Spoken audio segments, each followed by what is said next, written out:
बिस्मिल्लाहिर्रहमानिर्रहीम नहमदुहु व नसल्ली अला रसूलिल करीम। डियर स्टूडेंट्स, प्रीवियस लेक्चर में हम binary fission and multiple fission fragmentation discuss कर चुके थे। इस लेक्चर में हम जो next method of asexual reproduction है दैट इज बडिंग। में बेसिकली क्या होता है कि ऑर्गेनिज्म के ऊपर एक बड जनरेट हो जाता है। फॉर एग्जांपल अगर हम यूनिसेलुलर फंगस जो है यीस्ट की बात करें तो उसके बॉडी के ऊपर एक बड प्रोड्यूस हो जाता है। लेट्स सपोज ये हमारे पास यूनिसेलुलर फंगस यीस्ट है, इसके बॉडी के ऊपर एक बड प्रोड्यूस हो जाता है। ठीक है, एक बड प्रोड्यूस हो जाता है। उसके बाद न्यूक्लियस जो है वो दो में डिवाइड हो जाता है। ठीक है, एक न्यूक्लियस उस बड के अंदर चला जाता है, ठीक है, और एक न्यूक्लियस उस ऑर्गेनिज्म के अंदर ही रहता है। फिर क्या होता है कि वो बड इनलार्जर होता चला जाता है, बड़ा होता चला जाता है। ठीक है, और अल्टीमेटली सेपरेट हो जाते हैं दोनों। ठीक है, नाउ रिमेंबर कभी कभी एक बर्ड भी बनता है, दो या दो से ज्यादा बर्ड भी बन सकते हैं। ठीक है, जितने न्यू बर्ड जनरेट होंगे न्यूक्लियस उतनी बार डिवाइड होगा और हर बर्ड के अंदर एक एक न्यूक्लियस चला जाएगा। ठीक है, और उसके बाद वो बर्ड इनलार्जर होता चला जाएगा और उससे सेपरेट हो जाएगा। किसी केस में फॉर एग्जांपल जो कोरल्स हैं, कोरल्स के केस में बर्ड सेपरेट नहीं होता, बल्कि उस कोरल के ऑर्गेनिज्म के ऊपर ही बर्ड एक्युमुलेट हो जाता है और एक कॉलोनी से बन जाते हैं। फॉर एग्जांपल एक सेल होता है, उसके ऊपर मल्टीपल बर्ड्स प्रोड्यूस हो जाते हैं, न्यूक्लियस फिर डिवाइड हो जाता है, हर बर्ड के अंदर एक एक न्यूक्लियस चला जाता है, बर्ड्स इनलार्ज हो जाते हैं और इसी के ऊपर एक्युमुलेट हो जाते हैं, एक कॉलोनी ऑफ यूनिसेलुलर ऑर्गेनिज्म बन जाते हैं। ठीक है, ये हमारे पास budding in let's suppose yeast था। उसके बाद हमारे पास नेक्स्ट जो है another example budding in hydra या स्पॉन्जेस, उसको हम देख लेते हैं कि हाइड्रा को लेट्स सपोज हम सिंपलेस्ट डायग्राम जनरेट कर लेते हैं कि ये हमारे पास हाइड्रा है। ठीक है, उसके सरफेस के ऊपर एक बड प्रोड्यूस हो गया। ठीक है, वो बड इनलार्ज होता चला जाता है। हम कॉम्प्लेक्स डायग्राम में नहीं जाते, हम सिंपल डायग्राम से समझने की कोशिश करते हैं। ये बड इनलार्ज होता चला जाता है। ठीक है,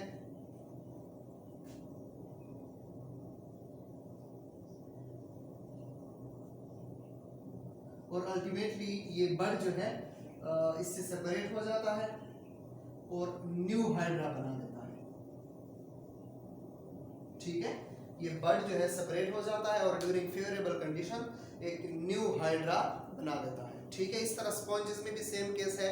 स्पॉन्जेस में बेसिकली लेट्स सपोज अगर हम देख लें, लेट्स सपोज ये हमारे पास स्पॉन्जेस हैं। ठीक है, इसमें एक बड प्रोड्यूस होता चला जाता है, वो बड जो है इनलार्ज होता चला जाता है। लेट्स सपोज ये स्पॉन्ज है। ठीक है, और अल्टीमेटली ये बड जो है ना सेपरेट हो जाता है और नया स्पॉन्जेस बन जाता है। Got it? ठीक है, सो सिंपल सी डायग्राम आपने बनानी है, जस्ट ये शो कराना है कि बडिंग क्या होती है। ठीक है, कॉम्प्लेक्स डायग्राम्स बनाने की जरूरत नहीं है। 3 मार्क्स का शॉर्ट क्वेश्चन आएगा कि बडिंग क्या है और उसके एक या दो एग्जांपल लिखें, या यीस्ट में बडिंग कैसी होती है। तो सिंपल आपने बडिंग की डेफिनेशन लिखनी है और यीस्ट में बडिंग को एक्सप्लेन करना है और छोटी सी सिंपलेस्ट सी डायग्राम बना देनी है। ठीक है, तो इंशाल्लाह आपको 3 मार्क्स मिल जाएंगे।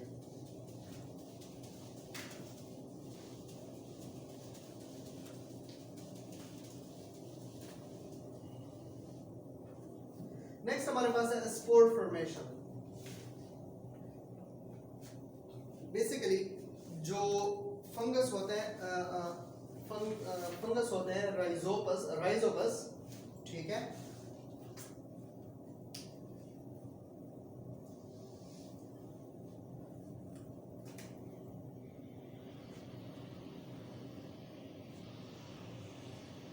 स्पोर फॉर्मेशन जो राइजोपस इसकी बेस्ट एग्जांपल है।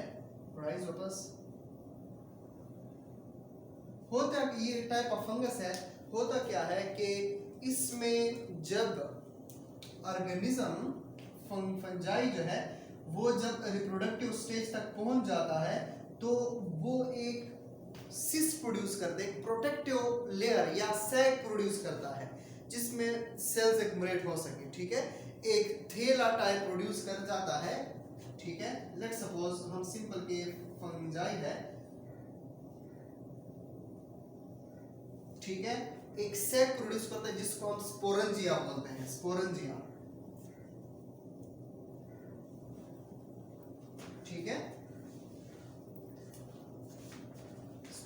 यूनिसेल स्पोरेंजियम कहते हैं उसको, ठीक है, स्पोरेंजियम। ओके, अब सेल जो है स्पोरेंजिया के अंदर डिवाइड एंड रीडिवाइड होते चले जाते हैं, बहुत सेल्स बनते हैं और इन सेल को हम स्पोर्स कहते हैं। सो स्पोर बेयरिंग स्ट्रक्चर, ऐसा स्ट्रक्चर जिसमें स्पोर्स हों, छोटे छोटे स्पोर्स हों, छोटे छोटे सेल्स हो, उसको हम स्पोरेंजिया कहते हैं, ठीक है, स्पोरेंजिया। ओके,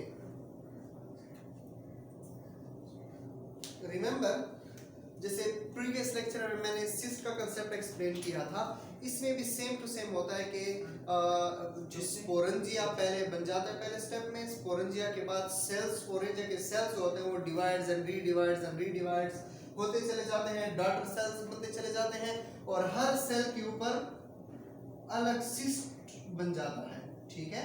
हर सेल्स के ऊपर एक प्रोटेक्टिव लेयर बन जाती है। मैंने बताया था कि ड्यूरिंग अनफेवरेबल कंडीशन, ये हार्श कंडीशन से इस स्पोर को या सेल को बचा देता है ये लेयर, ठीक है, प्रोटेक्टिव लेयर बन जाते हैं, गॉट इट। यानी उसके ऊपर सिस्ट एक होल सा चढ़ जाता है, होल अपने ऊपर चढ़ा देते हैं, सो ये सेल उसके अंदर अनफेवरेबल कंडीशन में महफूज रहता है, ठीक है।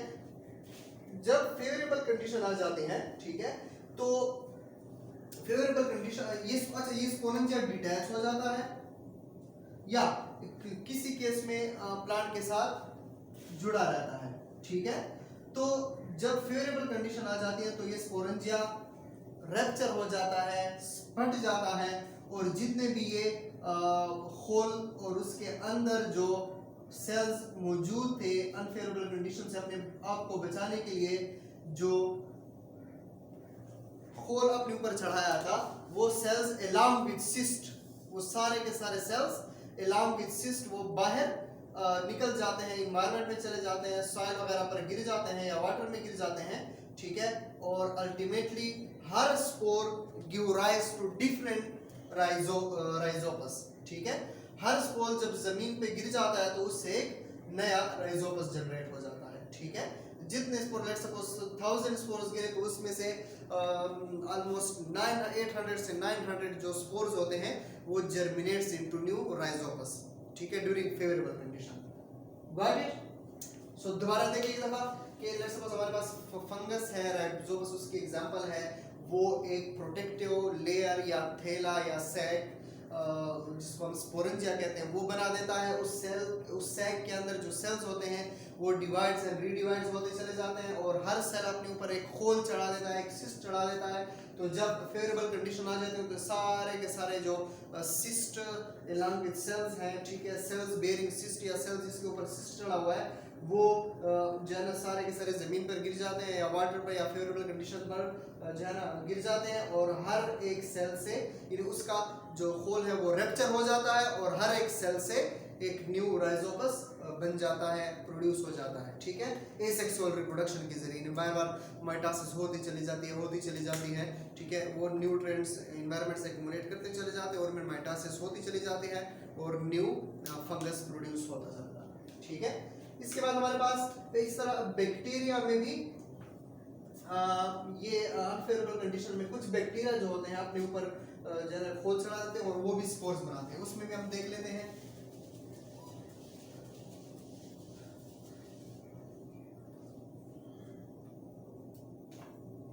फॉर एग्जाम्पल हमारे पास बैक्टीरिया है, ठीक है, इनके सब बैक्टीरिया में भी एक स्पोर बन जाता है जिसको हम एंडोस्पोर कहते हैं, ठीक है। वो एंडोस्पोर जर्मिनेट हो जाता है और एट द एंड जब अनफेवरेबल कंडीशन के दौरान बैक्टीरिया जो है जितना भी उसका यूजफुल या इंपॉर्टेंट या जेनेटिक मटेरियल साइटोप्लाज्म या जो भी है उसको बंद करके एक स्पोर में कन्वर्ट कर देता है, ठीक है। जब फेवरेबल कंडीशन आ जाती है तो ये स्पोर जो है निकल आता है, ठीक है, और इस स्पोर से नया बैक्टीरियम पैदा हो जाता है, ठीक है। दोबारा देखें, बैक्टीरिया, सिंपल, बैक्टीरिया जो है ना अपने अंदर एक स्पोर बना देते हैं, उसको हम एंडोस्पोर कहते हैं। उसमें अपना जो जेनेटिक मटेरियल है, साइटोप्लाज्म है, सारा कुछ और सारा वो कर देता है, ठीक है। तो जब फेवरेबल कंडीशन आ जाती है तो बैक्टीरिया का जो सेल वॉल और सेल मेम्ब्रेन और हर चीज़ वो रप्चर हो जाता है और जो एंडोस्पोर है वो निकल आता है, और फेवरेबल कंडीशन में वो जो एंडोस्पोर है वो न्यू बैक्टीरियम जनरेट करता है, उससे न्यू बैक्टीरियम प्रोड्यूस हो जाता है, ठीक है। उसके बाद हमारे पास है पार्थेनोजेनेसिस।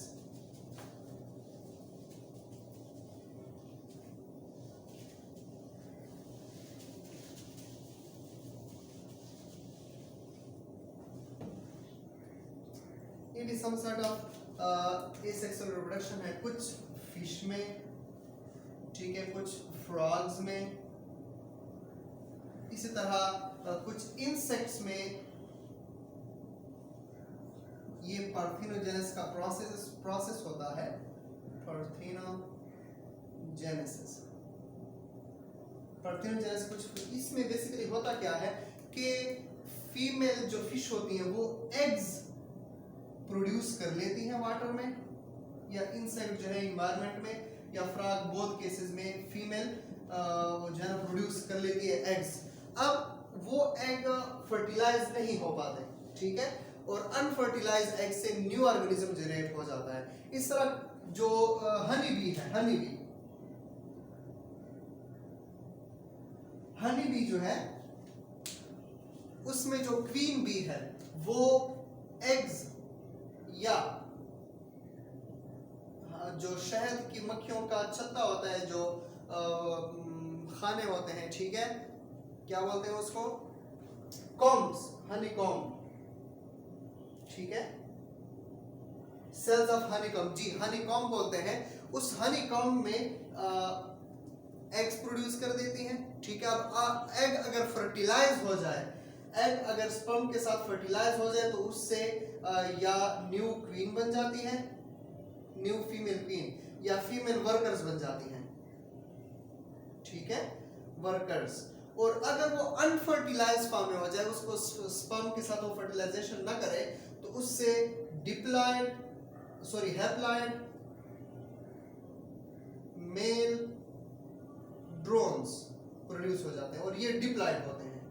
चूंकि डबल नंबर ऑफ क्रोमोसोम होते हैं, फर्टिलाइजेशन भी होती है, डिप्लॉइड फीमेल क्वीन या वो वर्कर्स बन जाती हैं, और इस जब अनफर्टिलाइज फॉर्म में हो तो उससे डिप्लॉइड मेल ड्रोन्स बन जाते हैं। सो रिमेंबर, ये पार्थेनोजेनेसिस जिसमें एग एक न्यू ऑर्गेनिज्म में कन्वर्ट हो जाए, यानी एग जो है बार बार माइटोसिस कर करके उस डेवलप हो जाए एक न्यू ऑर्गेनिज्म, न्यू इंडिविजुअल में विदाउट फर्टिलाइजिंग, ठीक है, यानी अनफर्टिलाइज्ड एग जब न्यू ऑर्गेनिज्म में कन्वर्ट हो जाए। इस तरह फिश जो है थाउजेंड्स ऑफ एग्स उसमें रिलीज कर देती हैं वाटर में, तो कुछ जो एग्स हैं वो मेल स्पर्म के साथ फर्टिलाइज हो जाती हैं, और कुछ जो नहीं होती तो उन एग से माइटोसिस के जरिए, कंटिन्यूसली माइटोसिस के जरिए new individual new fish generate हो जाता है, ठीक है, और डेवलप हो जाता है। सो इस प्रोसेस को हम पार्थेनोजेनेसिस कहते हैं, ठीक है।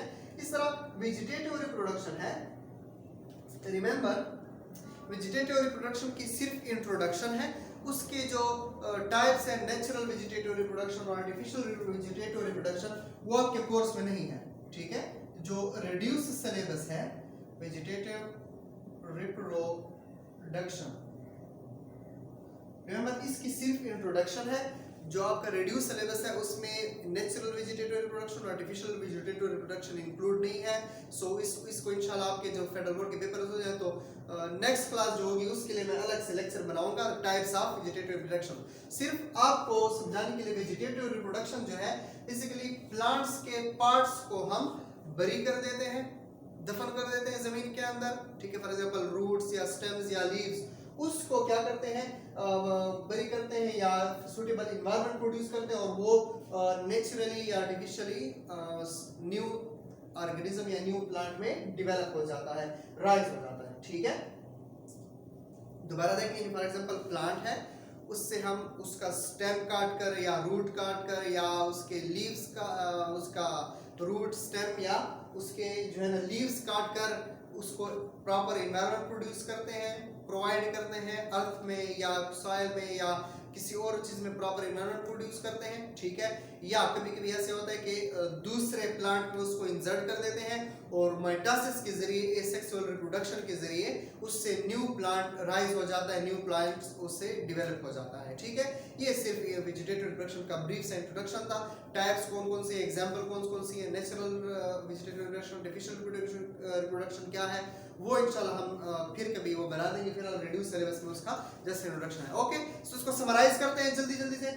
हमने कुछ प्रोसेस पढ़े, बाइनरी फिशन पढ़ा, मल्टीपल फिशन पढ़ा, फ्रेगमेंटेशन पढ़ा, बडिंग पढ़ा और उसके बाद हमने पार्थिनोजेनेसिस पढ़ा। बडिंग के कुछ टाइप्स हमने पढ़े कि बड जब यीस्ट में कैसे बड प्रोड्यूस होता है, हाइड्रा में कैसे बड प्रोड्यूस होता है, स्पॉन्जेस में बड कैसे प्रोड्यूस होता है, ठीक है, और कोरल्स में कैसे बड प्रोड्यूस होता है। और उसके बाद हमने बैक्टीरिया में स्पोर्स बनना और दूसरा फंगस में स्पोरेंजिया कैसे बनता है, उसके अंदर स्पोर्स कैसे बनते हैं, और जो है बैक्टीरिया में एंडोस्पोर कैसे बनता है, कैसे वो जनरेट होता है, और उसके बाद पार्थिनोजेनेसिस क्या होती है, और जो है ना वेजिटेटिव रिप्रोडक्शन का सिर्फ इंट्रोडक्शन पढ़ा है, ठीक है। इन सब में से किसी पॉइंट की भी समझ ना आई हो तो मुझसे पूछ ले, इंशाल्लाह मैं वो सारा का सारा क्लियर करा दूंगा, डिस्कस कर दूंगा, ठीक है। So take care of yourself, अल्लाह हाफिज।